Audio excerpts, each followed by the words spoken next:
Альхамдулиллахи Раббил Алямин, ва ашхаду ан ла илляхаилляллах вахдаху ла шарика лях, ва ашхаду анна Мухаммадан абдуху ва расулюху ва ба'д.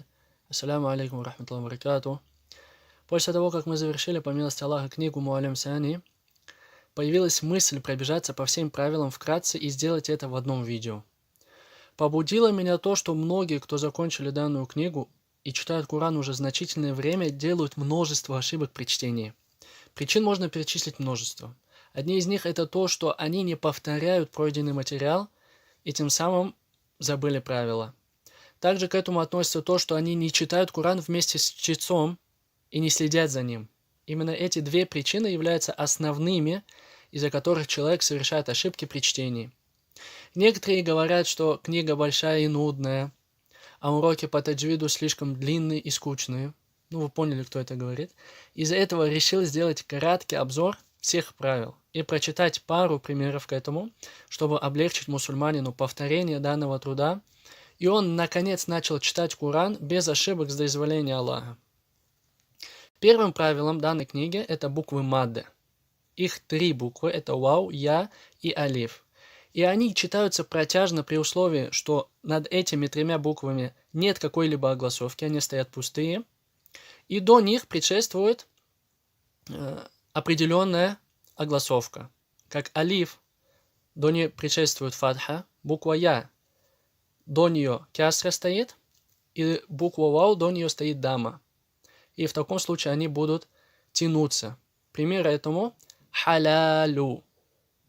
Здесь лям тянется на 2 огласовки, потому что после него стоит долгая гласная мад алиф. Халялю. Второй пример милю. Ми тянется, потому что после ми стоит долгая мад я. И якулю. Это все, что касалось мада. Следующее правило это буквы с таждидом, то есть удвоение буквы.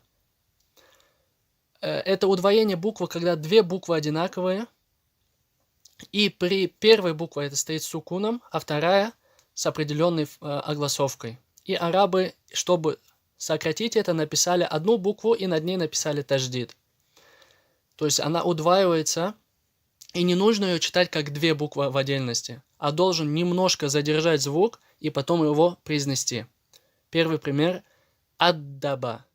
Задерживаешь звук и потом произносишь. Люкиба. Табаддулю. Ошибка будет, когда ты ее в отдельности 2 звука произнесешь.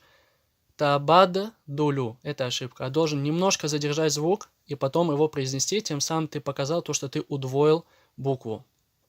Следующее это буквы с танвином. Танвин у нас бывает 3 вида. Это танвин фатха, танвин кясра и танвин дамма. Над танвином фатхой всегда стоит после него алиф. То есть это подставка для танвина. И не нужно его тянуть. Саубан. Кто-то читает. Нет, это не долгая гласная. Это подставка для танвина фатхи. Саубан. Спокойно читаешь. И танвин. Что такое танвин? Это когда к нему добавляется звук н. К фатхи н, кясри н и дамми н.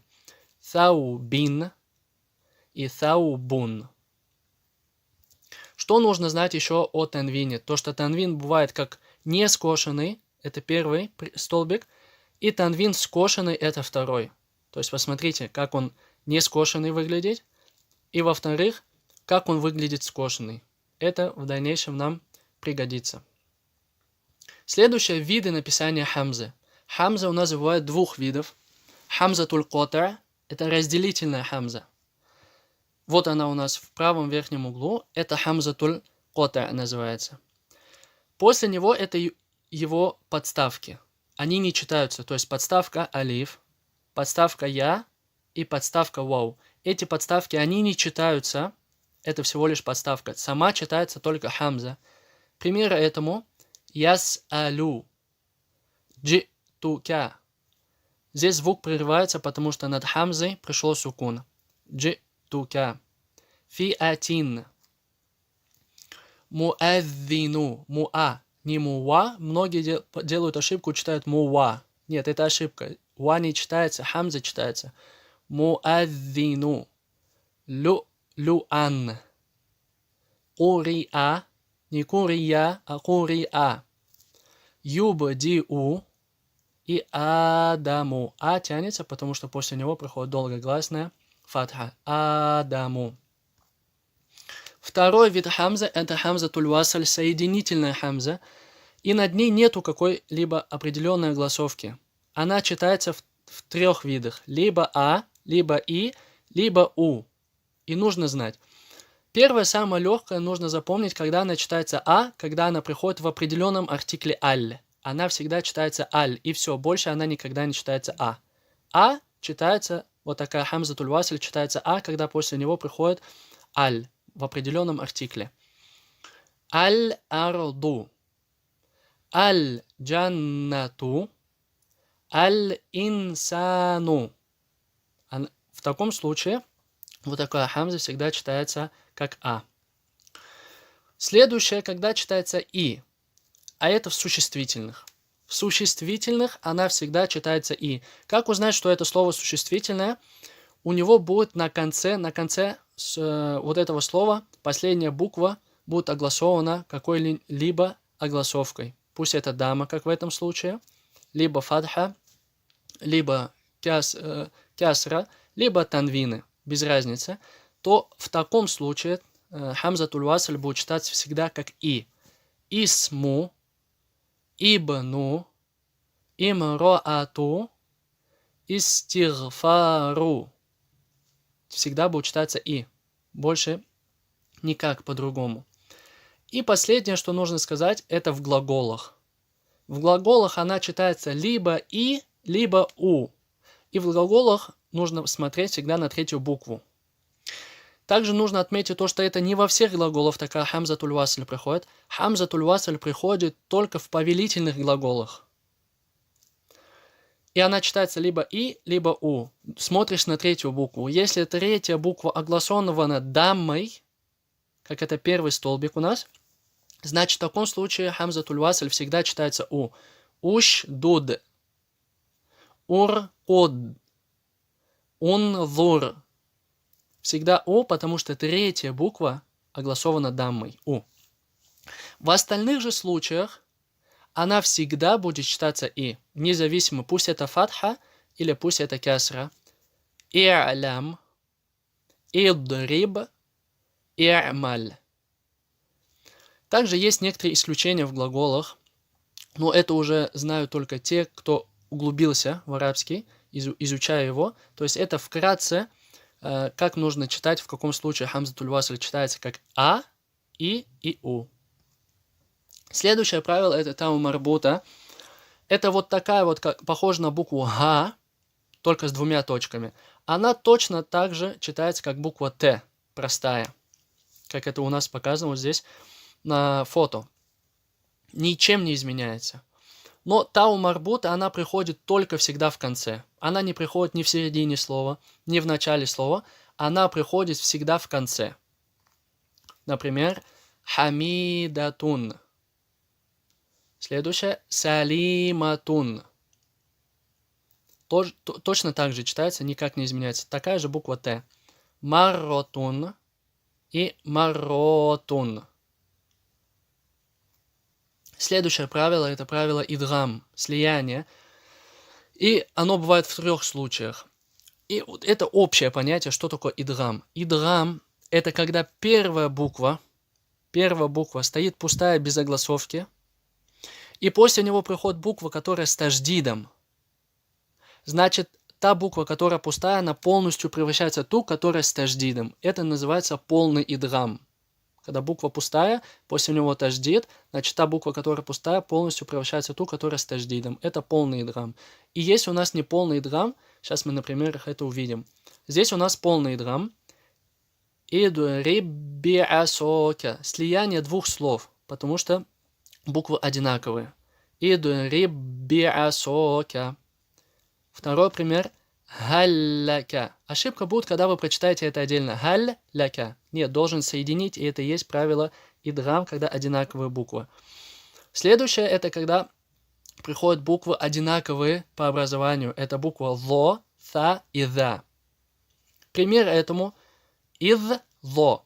Вот это да она превращается в зо из определения идгама. Иззолямтум. Второй пример. Яльхадзалика. То есть та буква, которая пустая, превращается в ту, которая с таждидом. Также буквы похожие. Это то, т и дель. Пример. Кот табайяна. Буква дель превращается в та. Буква то превращается в буква т превращается в то. Изхамма таифатани. Это у нас был все полный идгам. И вот это второй столбик, это у нас не полный идгам, когда буква стоит пустая, и после него буква, которой нету таждида. Здесь вот это то, она не превращается полностью в т, а то буква, она наполовину произносится, и затем сразу же произносится буква т. Ошибка будет, когда ты сделаешь из этого полный идгам. То превратишь полностью в т. Здесь нету таждида, ты не должен превращать полностью в т. Как это звучит? Ахалту. Как будто то хочешь произнести наполовину, но т потом произносишь. Ахалту. Басалта. Это не полный идгам. Также буква Б и мим. То есть Б превращается в мим по определению идгама. Здесь полный идгам.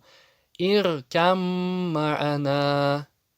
Б не произносится. Почему? Потому что она превращается в ту, которая с таждидом. Иркам ма'ана. Следующее. Это буква лям и ро, когда вместе встречаются. Курробби. Лям не произносится по определению идгама полного. Баррофааху. И когда ков встречается с кяф. Пример. Алям нахлюкум. Ков не произносится, она превращается в букву кяф. Следующее это определенный артикль. Когда он читается, лям, а когда лям не читается. Первое, когда лям читается, это называется изгар комария. В Коране это облегчено, над буквой лям будет стоять сукун, как здесь на примерах. Вот такой же сукун. Если сукун стоит над буквой лям, значит лям читается. Аль-ауалю. Аль-малику. Слышите, аль мы произносим. Это значит изгар комария, когда лям произносится. Второе, когда лям не читается, это идгам шамсия. Когда хамзатуль васль соединяется с той, которая с таждидом, и лям не читается. Также здесь одно из примеров, то, что нету над ней сукуна. Многие допускают ошибку и читают аль-савабу. Это ошибка. Почему ты лям произносишь? Там нету сукуна. А читается она ас-савабу, ад-дину, ан-насу. Это идгам шамсия. Следующая буква мим с сукуном и правила, которые связаны с ней. Это 3 правила. Первое – это идгам, когда мим встречается с последующей буквой мим. И должны соединить это 2 слова. Валякумма. И должен слиять и немножко удерживать, потому что там таждид стоит. Валякумма. Алейхим мусода. Второе правило с мим – это ихфа, утаивание. Это когда мим приходит пустая, без огласовки, и после него буква Б. Ты должен утаить эту букву. Как утаивается? Яумахум баризуна. То есть тем самым ты утаил, удержал ее. Тармихим бихиджаротин. В таком случае ты букву мим утаиваешь, потому что после него приходит буква Б. То есть, если буквы приходят пустые без огласовки, ты не должен ее читать, как будто она приходит с сукуном, это ошибка, должен утаить. Изгар как раз таки это ясное чтение без изменений, когда уже над ней видно ясный сукун. Он читается без изменений. Алям таро. Не изменяется алям таро или алят таро. Нет. Спокойно алям. Алейхим валя. Это изгар. Следующее это нун с танвином. И какие правила связаны с ней. Первое это изгар. Ясное чтение без изменений, когда буква нун с сукуном и либо танвином, и после него приходят вот эти 6 букв, гортанных букв. Это хо, ро, ха, айн, га и хамза. Ясное чтение, это понятно то, что у него будет сукун стоять. Ман амана, сукун, без изменений. Ян хитуна. А признаком того, то, что танвин читается ясно, без изменений, он будет не скошенный. Танвин не скошенный, значит, что он читается ясно, без изменений. Джуруфин, фин, видите, красное, не скошенный, значит, он ясно читается. Гарин. Куллюн амана. Каулян гойро. Следующее правило с нун связано это идрам. Идрам у нас бывает двух видов. Идрам сгунный, то есть назализация, которая звук произносится в нос. Это когда он встречается с буквой я, мим, нун и вау. С буквы нун здесь понятно, когда нун превращается в следующую, которая с таждидом. Мин ни'матин. Признаком того, что танвин будет превращаться в другую, которая с таждидом, танвин будет скошенный. Таубатан насухан. Следующая с буквой мим, то есть нун превращается в ту, которая с таждидом. Это идрам. Мимма лилляхи. Здесь нун не произносится, а он соединяется с той, которая с таждидом. Также в танвине. Куранум маджидун. Нун, которая в танвине, он превращается в ту букву, которая с таждидом, то есть мим. Куранум маджидун. И теперь буква я и вау. Здесь у нас не полный идрам. До этого был полный идрам, и после этих букв стоит видимый таждид. Здесь у нас нету таждида. И нужно запомнить, это не полный идрам, это я и вау. Потому что правила ихфа многие путают и читают как ихфа. Ман якулю. Как будто ихфа. Нет, это идрам. Май. Значит, читаем. Май якулю. Нун превращается в я. И это не полный идрам, нету таждида. То же самое будет и с танвином. Нун в танвине превращается в букву я. Баракуи яджалюна. С буквы вау. Миуалин. И в танвине. Бардау валя шаробан. Теперь идрам без гунны. То есть звук не идет в нос. Это с буквой лям и ро. Милладунка. Нун превращается в ту, которая с таждидом. Но звук не идет в нос. Хумазатил люмазатин. То же самое в танвине. Нун в танвине превращается в лям, то есть в ту, которая с таждидом. Следующее. Мирроббихим. И в танвине, когда нун в танвине превращается в ро. Ла роуфуррохимун. Следующее, третье правило с нун – это ихфа, утаивание буквы. Здесь 15 букв приходит. И если ты понял те правила, это идрам и изгар, то тебе не нужно запоминать эти 15 букв. И ты поймешь то, что если буква стоит пустая нун, и после него буква, с которым нету таждида, значит это правило ихфа, утаивания. Кроме буквы вау и я, мы говорили запомнить, потому что это не полный идрам. Если буква нун пустая, без огласовки, и после него буква, которая нету таждида, значит здесь нужно нун утаить. Ваман таба. И то же самое в танвине. Если танвин скошенный, то нун в танвине будет читаться с утаиванием, потому что следующая буква нету таждида. Каулян сакилян. Следующий пример. Ваанджайна. Почему ан держим? Потому что нун стоит пустая. Многие ошибку допускают и читают это ясно, как будто изгар. Сукун туда ставят. Здесь нету сукуна. Ваанджайна читают. Это ошибка. Ваанджайна должен утаить. То же самое в танвине кясра. Холкин джадидин. И танвин дамма. Китабун каримун. Танвин у нас скошенный, и после него у нас нету таждида, значит это ихфа.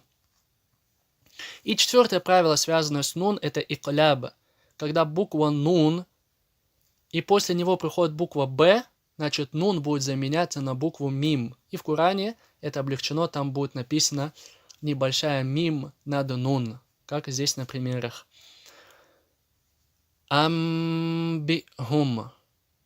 Нун заменяется на мим. Мим с буквы Б приходит, и мы говорили, должно быть ихфа, утаивание. То есть держим. Амбихум. Также амбурика.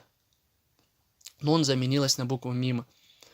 И то же самое это в танвине. Когда в танвине буква нун заменяется на мим. Здесь у нас, например, есть, и в Коране также пишут букву мим за место второй даммы, потому что после этого идет слово с буквой Б.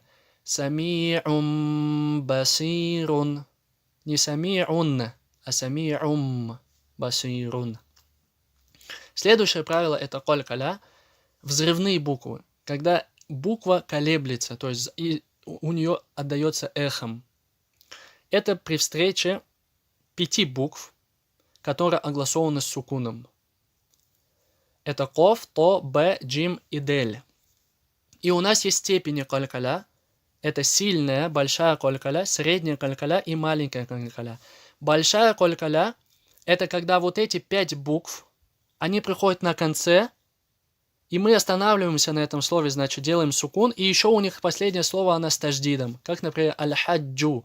Если делаем остановку, мы делаем аль-хаджь. И сильная она коль-каля большая, потому что над ней стоит таждид. Аль-хаджь. Аль-хакко. Это сильная коль-каля, потому что над ней в конце стоит таждид, и они пришли эти буквы в конце.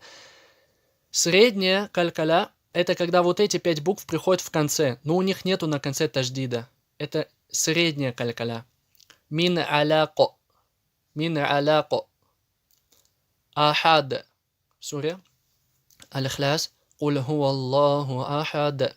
Средняя коль-каля. Не превращай ее в сильную ахад. Это ошибка. Там нету таждида. Это средняя. И маленькая коль-каля, когда вот эти 5 букв приходят в середине слова. Сукунова. Хаблю. Не делай ее среднюю. Хаблю. И также сильную. Хаблю. Это самая маленькая коль-каля. Немножко отдает звук эхом. Хаблю. Якутулю. Юдахилю. Теперь маленькие буквы, которые встречаются в Коране. И они читаются так же, произносятся так же, как и схожие с ними большие буквы.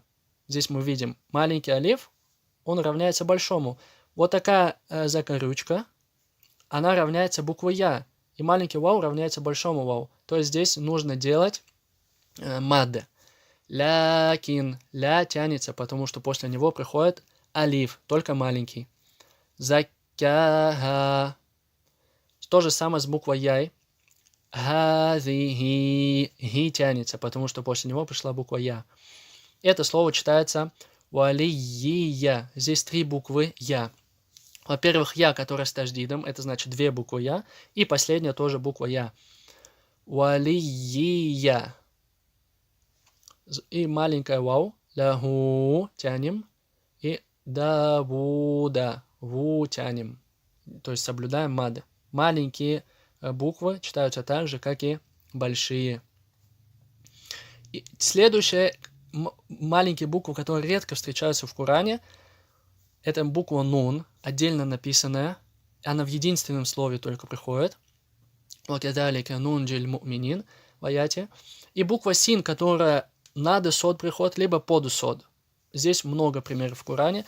Что касается первого примера, то есть она читается как нун также. То есть то, что ее выделили отдельно, она должна читаться, не должен ее куда-то терять или удалять. И она стоит у нас без огласовки, значит должен сделать ихфа. Нун, джи.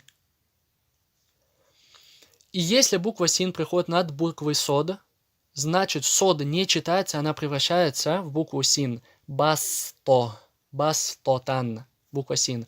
Если буква син приходит под буквой сод, здесь ты можешь прочитать либо са, либо со. Но в большинстве случаев она читается как буква сод. Аль-мусайтируна. Если прочитаешь аль-мусайтируна, проблем нет. Но в большинстве случаев она читается как сода. Если она надо пришла буквой сод, значит обязательно должен ее превратить в син. Следующее положение буква я, которая предшествует фатха, то она будет читаться как алиф, при условии, что вот эта буква я, у нее отсутствует 2 точки. И также облегчение в Коране, то, что над вот такой буквой я, которая без точек, у нее будет маленький алиф. Как в первом примере, после буквы айн. Видите маленький алиф? Над буквой я, которая красная, там также будет стоять маленький алиф. Также, то есть она читается как алиф, будем тянуть. Но если в каких-то экземплярах Корана будет отсутствовать этот алиф маленький, значит, ты должен знать то, что это хоть как алиф и должен тянуть, потому что у нее отсутствует 2 точки, и до нее предшествует фатха. Та'аля. Многие ошибку могут допустить и прочитать та'аляй. Это ошибка, это не буква я, это фатха. Следующий пример. Аль-а'ля и Муса. Следующее это положение вау с маленьким оливом. И должен знать то, что вот это вау, она не читается. А это вау подставка для маленького олива.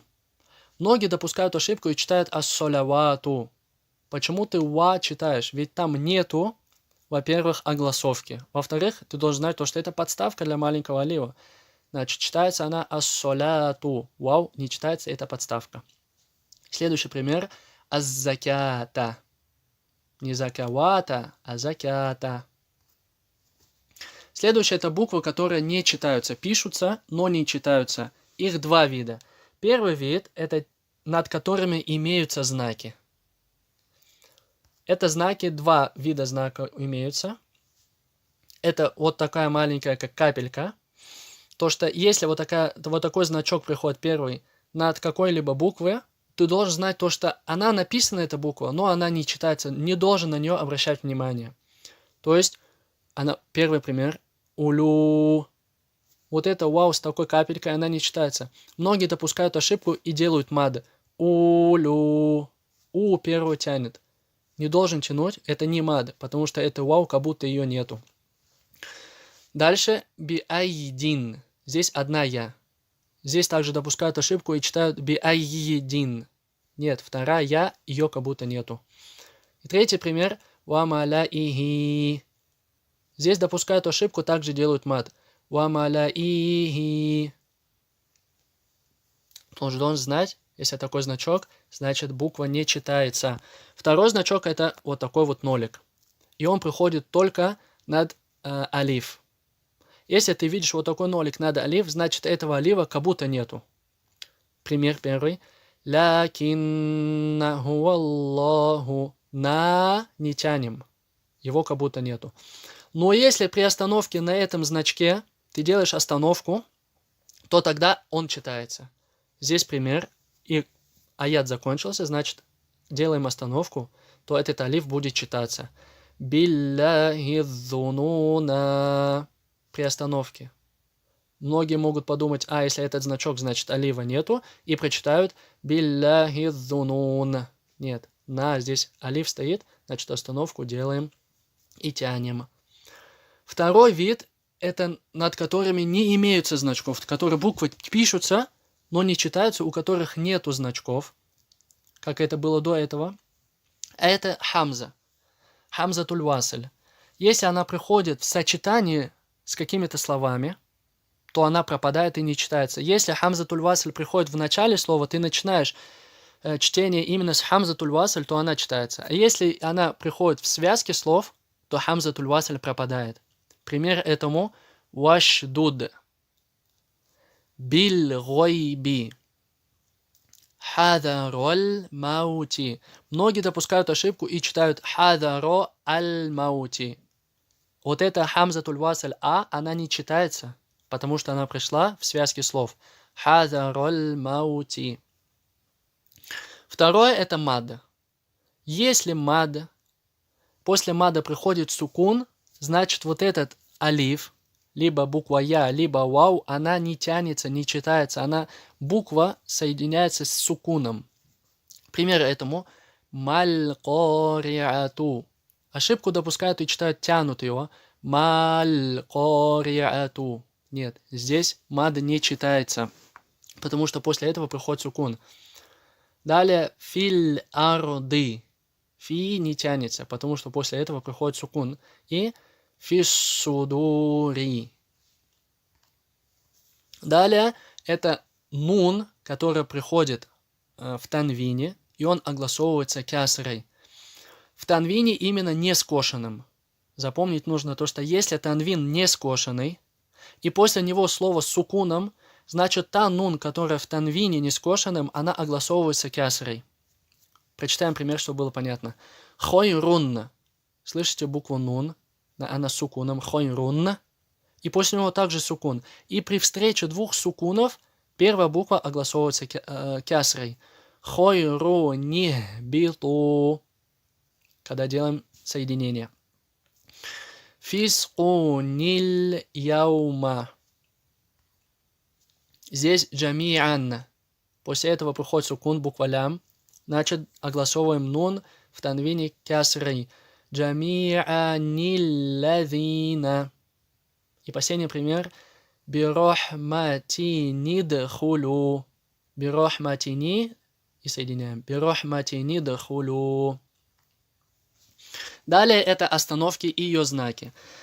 Здесь нужно знать, как нужно останавливаться на слове. То есть здесь мы знаем то, что остановка обычно делается на конце аята. Но можно остановиться на любом слове, на котором ты захочешь, например, если у тебя нехватка дыхания.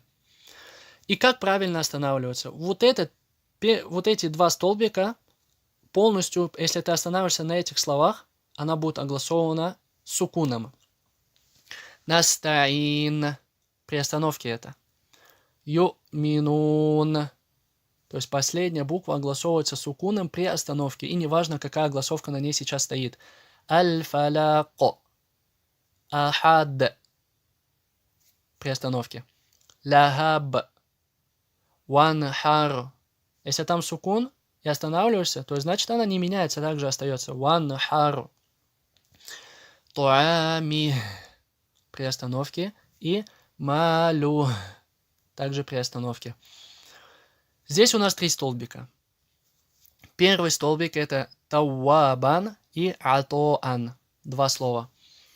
И здесь многие допускают ошибку и также делают сукуном при остановке. Тауаб и ато. Сукун делают на хамзу. Это ошибка. Если ты останавливаешься на слове, и это слово заканчивается на танвин фатха, значит ты должен автоматически поставить алиф.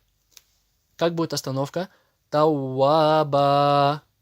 Вот так вот остановка. И также, если танвин фатха приходит над хамзой, также делаешь алиф. Ато-а. И тянешь на 2 огласовки. То есть делайте правильную остановку. Здесь нету сукуна. И это только с танвином фатха. Следующее, если та марбута приходит в конце, и ты хочешь остановиться на этом слове, то вот эта та марбута превращается в букву ха. Хамия. Также не обращаешь, какая у нее сейчас огласовка. Мумаддада. Если, конечно, ты хочешь продолжить, то читаешь его так, как написано. Мумаддадатун. И 3-й столбик, если слово, оно последнее, долгое гласное, то она читается без изменений. То есть остановку делаешь и без изменений. Ваддуха. Это при остановке. Многие допускают ошибку, читают ваддух. Нет, там долгое гласное, должен также тянуть. Ваддуха. Джаннати. Фальябуду. Это все при остановке, не меняется. Когда последняя буква долгая гласная. Это виды остановок. И они приходят над аятами. Над аятами указывают вот такие буквы, которые приходят над аятами, то, что должен соблюдать правила препинания, то есть остановки, запятые и тому подобное. Буква мим над аятом указывает то, что ты обязательно должен остановиться. Буква лям указывает на то, что запрещено на этом слове останавливаться. Остальные это ков, слям, либо сод, лям, либо джим. Здесь уже ты выбираешь либо остановиться, либо продолжить. Можешь остановиться, можешь продолжить, но есть предпочтение, где, например, желательно остановиться, есть предпочтение, желание продолжить. Ну, нет проблем, если ты на вот этих знаках остановишься. И 3 точки ты должен остановиться на одной из них. И запрещено останавливаться на 2 сразу. То есть либо ты останавливаешься над первой с 3 точками, либо останавливаешься на второй с 3 точками. Либо вообще не останавливаешься и продолжаешь. Но запрещено останавливаться сначала на первой, потом над второй. Как, например, «Заликаль китабу ла ройб фи худаль лиль муттакин». Здесь ты остановился на всех 2. И это ошибка. Либо над первой останавливаешься, либо над второй. И следующее это сакт, буква син. Также приходит сверху аята, и она отличается от тех остановок. Те остановки ты останавливаешься, и ты можешь вдохнуть воздух, либо выдохнуть. А здесь ты делаешь небольшую паузу, без вдоха и выдоха. Вот так она отличается, буква син. Пример этому «Вакиля ман рок». Делаешь небольшую паузу и продолжаешь. Теперь виды мада. Мад у нас бывает 2 видов. Это основной мад. Это, когда мы еще в начале книги мы проходили, это то, что тянется на 2 огласовки. Госикин, динукум, юляд. Это то, что тянется на 2 огласовки. Это основной мад. Также к основному маду относится мад ивада. То есть слово, на котором заканчивается танвином. Фатха танвин, и мы хотим на этом слове остановиться, значит, это также будет мад асли, основной мад, то есть тянется на 2 огласовки. Как, например, слово алиман. Если хотим остановиться на этом слове, будет алима. Ахадан, остановка ахада. То есть ошибку будет, если ты прочитаешь ахад. Нет, ахада, остановка будет такая. Значит, это основной мад. Следующее это производный мад. Мад фараи – это то, когда после буквы основного мада следует либо хамза, либо сукун. И уже нужно тянуть больше 2 огласовок. Первый вид мада – это мад муттасель и мад мунфасель. Мад муттасель – это когда хамза приходит в одном слове. И вот такой мад, над мад будет стоять волнистая линия. Значит, ты должен протянуть как мад муттасель и мад мунфасель, либо на 4 огласовки, либо на 5. Ша-а, либо же су-ин. Почему тянем? Потому что после долгой буквы, долгого гласной стоит хамза. Мад мунфасель это когда хамза приходит в другом слове, не в одном слове, а в другом слове. И также тянется либо 4, либо 5. Бима унзиля.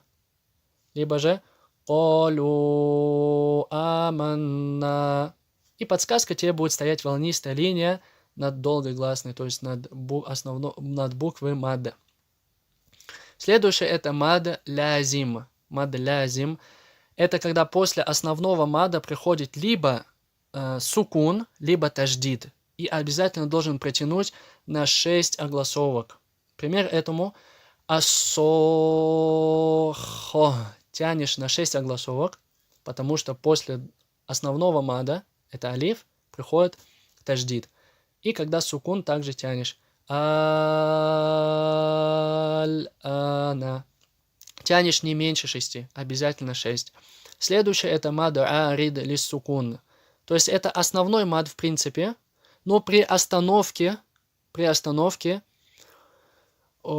последнюю букву мы делаем сукуном, то тогда будет тянуться либо 2, либо 4, либо 6 основной мад. Пример этому. Мааби тянется на 2, и это основной мад. Но при остановке вот этот мад, который предпоследний, он будет тянуться либо на 2, либо на 4, либо на 6. Мааб. Либо же мааб. То же самое следующее слово. Кадирун. Основной мад это. Но при остановке это будет мад арид. Кадир. И выбираешь либо 2 тянешь, либо 4, либо 6. И мад лин это когда Предпоследняя буква это я и вау, как здесь обозначено красными буквами. До него обязательно должна стоять фатха. И при остановке, то есть последняя буква ставим сукун, то тогда я либо вау тянется либо на 2, либо на 4, либо на 6 огласовок. Пример этому ассоиф. Вот это я, она тянется, потому что она стоит предпоследняя. До нее фатха. И при остановке, то есть сукун, здесь получается 2 сукуна. Последняя буква сукун и буква я тоже сукуном. Тогда при остановке буква я тянется. То же самое с вау. Валя наум.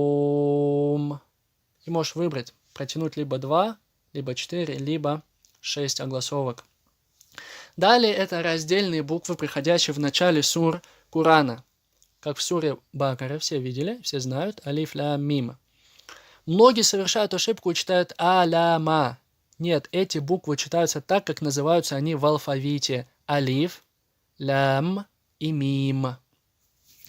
И над которой стоит волнистая линия, значит, ты обязан протянуть 6 огласовок. Над которой нету волнистой линии, то должен тянуть 2 огласовки. Исключением этого является алиф. Алиф вообще не тянется никак, просто называешь алиф. Если волнистая линия тянешь, если волнистой линии нет, если волнистая линия стоит, значит тянешь 6 огласовок. Если волнистой линии нет, значит тянешь на 2 огласовки. И также нужно соблюдать в этом правиле как изгар, ясное чтение, как идгам, слияние букв, так и ихфа, утаивание букв. Пример этому. Алиф, лям, мим. Мы здесь какое правило соблюли? Это идгам, когда буква мим соединилась с буквой мим. В буква лям буква мим есть, и в буква мим мим, то есть 2 буквы мим сливаются и делается слияние. Следующий пример. Каф, ха, я, айн, сод. Над которой волнистая линия стоит, значит тянем 6. Где волнистой линии нету, тянем 2 огласовки. Ха, я. И буква айн, буква нун мы утаили, сделали ихфа. Айн, сод. Также следующий пример. Тога. Тянется обе буквы на 2 огласовки. Следующий пример. И здесь нужно заметить то, что буква нун превращается в букву мим. Буква син, буква нун превращается в мим, и это правило идгама. То, сим, мим. Обязательно должны соблюдать вот эти 3 правила изгара в этих буквах, идгама и ихфа. И черные кружочки, которые приходят в Коране, и они приходят только в 3 словах Корана. Либо это черный кружочек, либо это ромбик. То есть иногда приходит в одном экземпляре Корана либо черный кружок, либо ромбик. В первом слове это слово маджриха, и этот знак указывает на ималя. И читается она между и е. Маджриха. Это ималя в этом слове. Следующее это ишмам. Когда после буквы мим, ма, приходит вот такой черный кружочек, то вот эта буква ма, она как будто читается как ближе к Та-мен-на. Это ишмам. И последнее, это когда над алиф приходит вот такой черный кружочек. Это указывает на тасхиль. Это правило называется тасхиль. Когда мы видим первое, это хамза, она явно произносится а вот это алиф с черным кружочком, она наполовину хамзы произносится. То есть половина хамзы. И соединяем с буквой айн. А'джамиюн.